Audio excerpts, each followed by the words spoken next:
Hello, I am Saikat De, a fourth year PhD student from Peace Lab in ASU.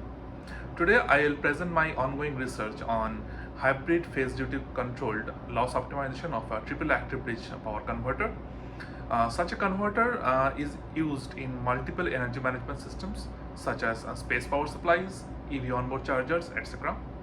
This work is done in collaboration with Coolcat Electronics, and the research is funded through National Aeronautics and Space Administration, NASA. Hello everyone, this is the experimental setup of the modular triple active bridge power converter. You can see one of the TAB power module under test right now, and you can see the power source. We are providing the input power from the DC voltage source here, and this is the benchtop power supply which is powering up the control circuit in the power converter. These are the two oscilloscopes where we look at the voltage and current waveforms of the different circuit nodes. This is one of the loads connected to the port 2 of the TI power converter module, and this is another high power load that is connected to the tertiary power. You can see the 3-port power converter having the port 1 as the DC input port, this port set at 160 volts as the input voltage. The other two ports, the port 2 and port 3, are realized at the output ports for the present power flow setup. The port 2 is supposed to be connected to a medium voltage dislink in a space power supply, and the tertiary port, or the third port, is to be connected to with a 28 volt battery that voltage can come down as low as 16 volts when it is totally depleted. The maximum output power of the third port is 1 kilowatt, port 2 is 2 kilowatt, thus making the total power rating of the converter to be 3 kilowatt. The three ports are connected to three full edge bridges comprising of GaN MOSFETs. The full bridges are coupled together by a high frequency 3-winding planar transformer and series connected individual port inductances. I have another TAB module here which has where the heat sinks is taken off. You can see the three individual edge bridges. This is the input port. This is the input port edge bridge. This is the output. These are the two output port edge bridges. You can see the complete magnetic component of the converter. It is taped around. Here is the main three-winding planar transformer. Here is the core of that, and this has a winding trans ratio of 7, 5, and 1. The windings are made interleaved in order to reduce the copper loss by reducing the S resistance. The two R material E-shaped cores are joined together to form the final transformer core, so that a reduced core volume is attained while maintaining a lower core loss. Also, a special form factor is maintained with the reduced height of the planar core. The primary side line inductor of the TAB is here, having an inductance of 5.8 microhenry, while the secondary side has a inductance of 3.5 microhenry, and the tertiary has 0.35 microhenry of line inductances. All the capacitors are used in the whole prototype are of ceramic type, and that increases the reliability and also reduces the ESR related losses in the converter.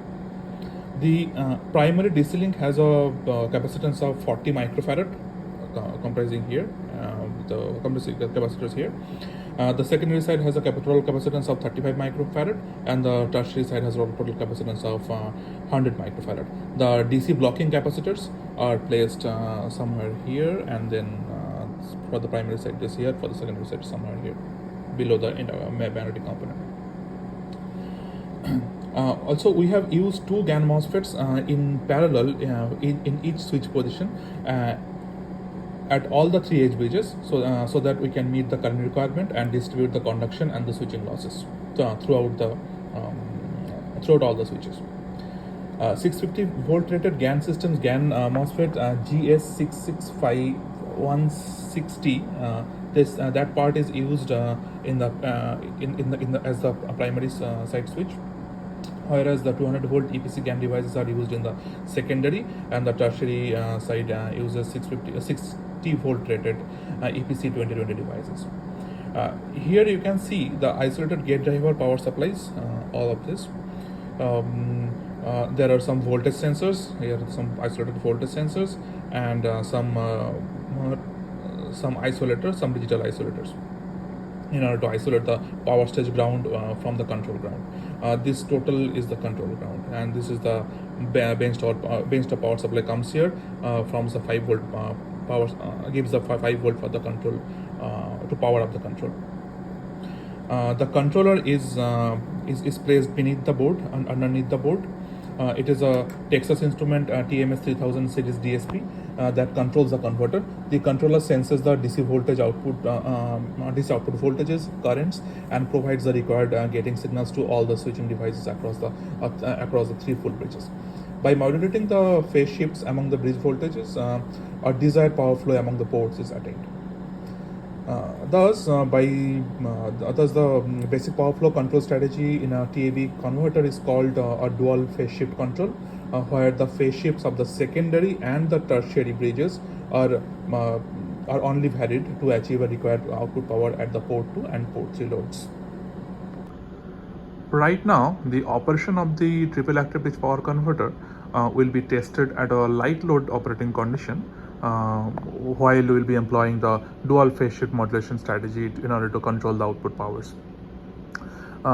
During this load setup, the port 2 is connected with a load of constant resistance load of 200 watts, and the port 1 is connected with the constant resistance load of 100 watts.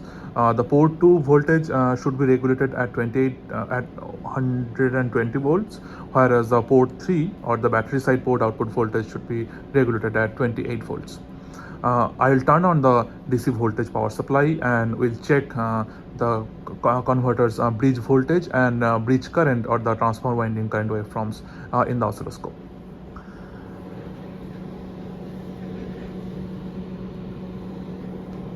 You can see the input voltage is set at 160 volts, and I'll just turn on this power converter right now. You can see the converter is running and the output voltages are at 28 volts and the secondary side is at 120 volts.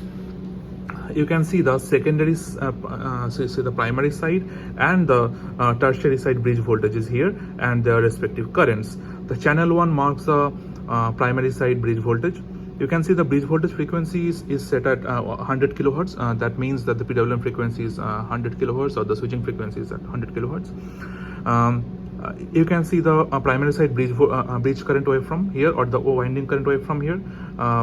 One thing that you can notice is that there is a phase shift between the V1 or the primary side bridge voltage and the tertiary side bridge voltage. This phase shift actually makes the power flow happen. As the phase shift increases from 0 to pi, or 0 to half of this square wave, up to that, when the phase shift will be pi by 2, at that time the power flow will be maximum. Right now, because it is light load of 100 watts only, the phase shift is minimal. And also you can see another thing is that under this dual phase shift modulation, where the duty cycle of the bridge voltages are fixed, or 50% duty, those are unchanged basically. That time the primary side bridge actually is hard switched. You can see the leading leg here there should be a negative current in order to achieve soft switching, and here there should be a positive current in order to achieve soft switching, but it is just reversed. So that means both the legs are hard switched in the primary side device, whereas in the tertiary side, the rising edge is seeing a negative current, and the falling edge of the voltage is seeing a positive current. That means that the tertiary side bridge voltages, or the tertiary bridges, are soft switched, whereas the primaries are not. This is the secondary side bridge voltage. You can see the maximum voltage is set at 120 volts. That is the DC link voltage of the secondary side. Here also you can see the blue is the bridge current. You can notice that when the voltage is rising, or when the leading edge top switch turns on, that time there is a negative current in the winding, in the transformer winding. That means it is soft switched. And similarly, when the falling edge appears, there is a positive current. That means it is also soft switched. So basically, under this dual phase shift modulation, we can observe that secondary and tertiary switches, GAN switches are soft switch, whereas the primaries are not. Also, we can observe a AC RMS current of 15.7 amps in the tertiary side, 2.8 amps in the primary side, and the secondary winding current RMS is 1.66 ampere. Thus, we can see the performance of the TAB converter at light loading condition under the dual phase shift modulation strategy. Right now, we will employ our proposed penta phase shift modulation, or we will vary the duty cycles so that we can achieve a lower RMS current across all the windings of the transformer, as well as we can see we'll try to achieve soft switching across all the switching legs. We'll see the performance of our proposed methodology in the next test result. Now we have implemented the penta phase shift modulation technique in the controller, where the duty cycles of the triple active bridge bridge voltages will be actively controlled in order to reduce the conduction loss as well as switching loss in the system. We will see the performance of the converter at the same power level that we did earlier. Right now I'll be turning on the power supply. You can see the power level is 0.33 kilowatt. So right now the converter is running. I'll just stop the converter. You can see the output voltage is at 7 to 28 volts, and their secondary side is at 120 volts. I'll go through the waveforms one by one. You can see the primary side bridge current showing RMS value of 2.56 ampere, and the tertiary side bridge current showing RMS value of 7.7 amps. This 7.7 amps value is almost more than earlier with the DPS control. It was around 16 amps, and now it is 7.7 amps, so it is drastically reduced, you can say. And also the tertiary side bridge legs are switched in soft switch fashion. You can see the rising edge has a negative current, and the falling edge has a positive current. And similarly, the rising edge has almost zero current, so it is a ZCS turn on, zero current switching turn on. And the falling edge is having a positive current in the primary side. So the one of the leg in the primary side is completely soft switch, another one is zero current switched. Tertiary leg, both switches, tertiary side, both the switching legs are soft switched. If we look at the secondary side, we can see the secondary side leading leg is soft switch with a negative current, and the falling leg the lagging leg is soft switch with a positive current, inductor current. So almost the switching losses are minimized, as well as the RMS currents are also minimized in this control of the TAB. Thus, at this light load operating condition, we have gained an efficiency of 2.8% by employing this PPS control logic, which has an estimated total measured efficiency of 93.59%. The performance of the TAB converter will be showcased at a higher operating load of 2.4 kilowatt right now. Again, this test is done at same voltage settings. The port 2 will be regulated at 120 volts, and the port 3 will be regulated at 28 volts. Whereas the port 2 output power will be 1.6 kilowatt, and port 3 output power will be 800 watts, combining total output power of 2.4 kilowatt.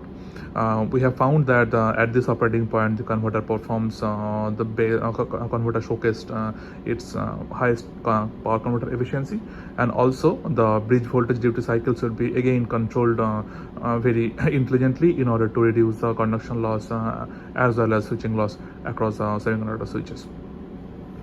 I'll be turning on the power supply, and then we can see the waveforms here. We can see that the primary side bridge voltage is switching between plus minus 160 volts. The tertiary side bridge voltage is switching between plus minus 28 volts, and the primary side winding current at the rising voltage edge of the V1 voltage is negative, and at the falling edge of the primary bridge voltage, the winding current is positive. That means that the primary side switches are soft switched across all the legs. The secondary side also showing the similar pattern. That means basically the secondary side switches are also soft switched. Here is a this is the tertiary side, and in the secondary side also you see the similar pattern, negative current at the rising edge and the positive current in the negative current at the rising edge. At the falling edge there is a positive current. That means all the switches are soft switched. The tertiary side winding current shows RMS current of 44 amp 0.44 amps. Primary side shows that RMS current is 17.34 ampere, whereas the highest peak current in the tertiary side winding is touching around 70 ampere. This at this converter operating condition, the converter showcased a total efficiency of 96.7%, and that is the peak efficiency of this TAV converter. Thank you.